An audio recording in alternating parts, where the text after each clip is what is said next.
so it's the famous Houston presenter, Ernie Manouse, displaying all those Golden Globes or whatever they are in the background. Oh, a few Emmys, what can I say? Yeah, exactly, exactly. So you waited a long time for this. I feel like Norma Desmond when the phone call finally came from the studio and she says, I've waited 30 years for that phone to ring. I've waited 40 years for this album that but no, I did not wait because I never imagined it would happen. You're right. None of us did. None of us did. So we find ourselves in a very strange position now, don't we?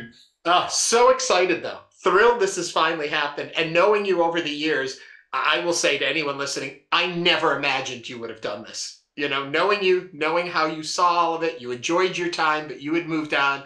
To go back, I never would have imagined. But then you didn't go back, you went forward, which is what's so exciting about this. Absolutely. Well, if you're ready. Much more relaxing than I expected to start off. Oh, I love this.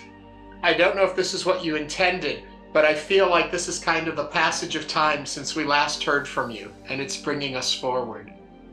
I like that. That's very artistic interpretation. I love the timpani, or the cymbal, whatever you call it, the rhythm coming in now. I love how it's building. It's bringing you all together, it feels like. I recognize that melody. Fix your eyes up. I'm surprised how well the instrumental brings us into the song, and it makes what you're saying at the beginning of the song stand out so much more. And by the way, if I haven't said this before, this is a great track, this song. I have loved it from the beginning. Have you remixed this from the single version? Yeah, yeah. Your vocal is much clearer in here. And it fits so well with that opening instrumental that it takes on a whole different meaning as the beginning of this new album. Well, where when it stood alone, it just hit differently. Yeah, I think when we did the single version, the album was nowhere near complete. So we didn't know exactly where it was going. And once we started to finish things, like the level kept on going up and up, and so it was like, okay, we got to revisit this. We got to make it as good as the other stuff. And so that's kind of what happened. And the other thing is, you'll find as you listen through the album, it's very much meshed together from beginning to end.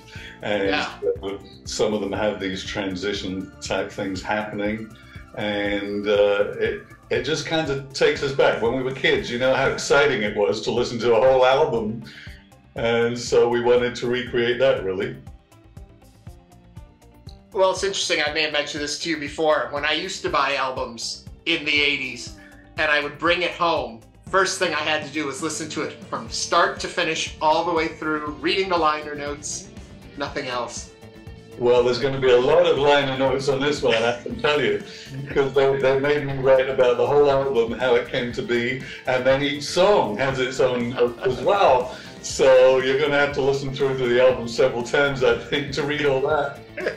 Well, it's going to ruin us doing a deep dive into the album if you've already told all the songs. Well, there's always more to tell. I've made it to the end of what we're calling track one, what's in front of me, with the instrumental and Fix Your Eyes Up.